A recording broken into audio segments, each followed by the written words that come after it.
And a big cheerio shout out to everyone on the Teabba network. Today we welcome Dr. Salimon Joseph from Territory Hearing. Welcome. Welcome. Thank you very much. NT Hearing. Territory Hearing. Territory Hearing.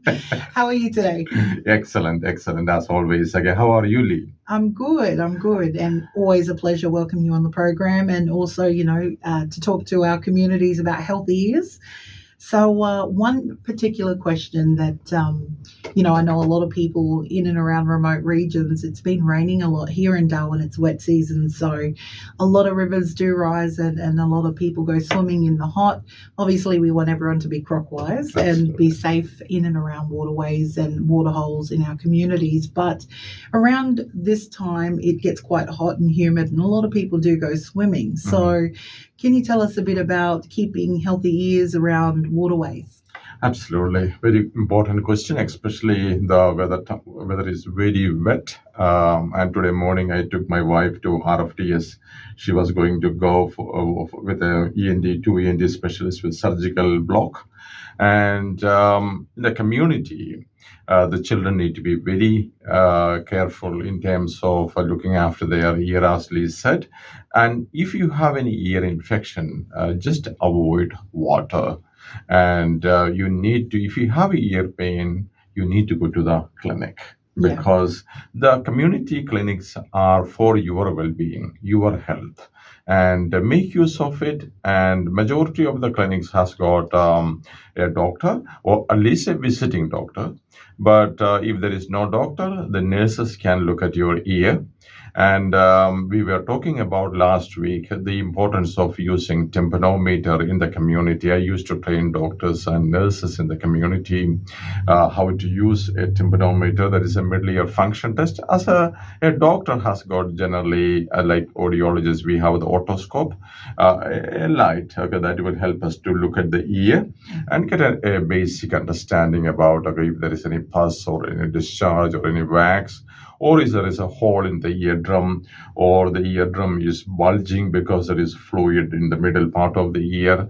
But a majority of the time, the otoscopy will not give the full picture of the story. And that is why sometimes when the children complain about ear pain, and when we look at the ear canal, we are not getting the clear idea why the child is complaining, because sometimes there will be wax in front of the tympanic membrane or eardrum and no idea what is happening behind the eardrum. So that is why the audiologist has got the tympanometer. The tympanometer will help us to find out what is happening in the middle part. If there is a fluid, is there any middle ear dysfunction or any eustachian tube dysfunction in the middle part of the ear? And that is why in the community, the doctors and the nurses who are trained in tympanometry test, please make use of it. And then the sensitivity and specificity of the tympanometer is around 85%. That is pretty good in medical standards. And if anyone having a perforated eardrum or a hole in the eardrum, please do not get into dirty waters, because the dirty water will get into the middle part of the ear, and that itself will create more ear infection, more pus generation, more discharge from the ear. And post-grommet surgery, after the grommet insertion, because when a child having too many ear infections and the antibiotic is not helping to heal the infection, the last resort for an ENT specialist is to make an incision on the tympanic membrane or the eardrum, and then suck all the pus or discharge from the middle part of the ear, and then put a small grommet or hose on the tympanic membrane. That will help if there is any future pus in the ear canal or discharge, or in the middle part of the ear, that will ooze out. And in that particular situation, always there will be advice from the ENT specialist: please do not get into water or even swimming pool. Even if they use the earplug, there is no guarantee that earplug will stay in the ear. There is a problem with small children because many of them earplugs are bigger in size, adult size, and if children need a proper earplug, it needs to be custom made according to their ear. The audiologist can make earplug, but that is a little bit expensive to make earplug, a customized earplug. So as Lee said, the water is hot and humid, plenty of water around community, especially the coastal areas and other places. And looking after the health, okay, there are a lot of crocs in the water.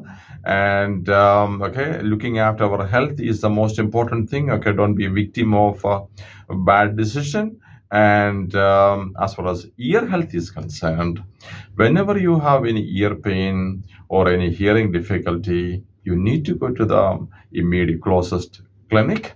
The First Nation community, they love their community. That is why we have the clinics coming to your community to look after your health and make use of it. And is children having any problem, tell your parents. And the parents, if they notice the children are not responding very well, and if they complain about any ear pain or ear blockage, go to the clinic. And unfortunately, we don't have any resident audiologist in the biggest community in Northern Territory, that is Manangrida, around 3,000 people.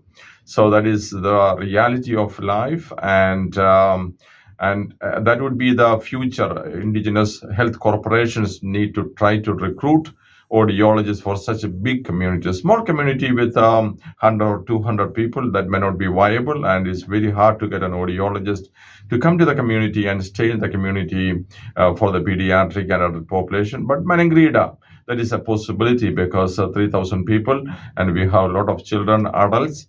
And okay, if you recruit an audiologist, okay, maybe trial for 6 months, and then later on, if they are happy, if they stay back, and then you can recruit permanently. Okay, that is a possibility. And for the time being, be wise. Okay, the listeners, look after your children's ears and elderly population as well, because the audiogram, okay, the gram, that is a graph of our hearing. Okay, it tells a lot of story. Information for an audiologist, but for a normal person, you may not understand, depending upon what is the degree of hearing loss. The dynamics will change. The social communication, the family communication, if the hearing loss, okay, this the downward direction is from low sounds to very high sounds, and from left to right, it's a low pitch sounds to high pitch sound. And the older people, especially our grandparents, they will have significant hearing loss, around severe to profound hearing loss when they become 70, 80. That is a natural process of degeneration of the cochlear hair cells, and they will struggle to understand their immediate family. That is very, very important for them to hear. Family is so important. That is why in the aged care facility, if they are struggling to communicate with the loved ones or the staff in the aged care facility in the community, please contact the health clinic and let come to know that when is the next audiologist coming to the community, and a hearing Australian audiologist can do the hearing assessment and hearing aid fitting for the your parents. But for children, even a mild hearing loss will have a significant impact in the classroom to understand their teacher, and to understand the teacher is very important for their learning and speech and language development. And as World Health Organization say, the communities to classrooms and ultimate goal of having good hearing is not only the language development and career development, and the ultimate objective is to become financially independent. If we are financially independent with a good job, the life become much easier. If we depend someone else for our money without any proper qualification or payout, okay, we are dependent for lifelong. But if we have a decent job, like Lee and me, we have a pretty good job, and we are making, we are valuable to our organization where we work, and that generate income for us. And even if we lose a job in one place, we can easily find another job in some other place. So our ultimate goal should be become a professional in life and then become financially independent in our life. Thank you so much for that and sharing all things on healthy ears, especially around wet season, build up time, and also around waterways as well. So thank you so much for sharing all of that information. And for anybody that may want to get in contact with you, maybe community members that visit Darwin that want to get their ears checked when they're in town, how can they do that? Absolutely, they can do a Google search on Territory Hearing, and all the informations will be there. Okay, feel free to contact me at any time.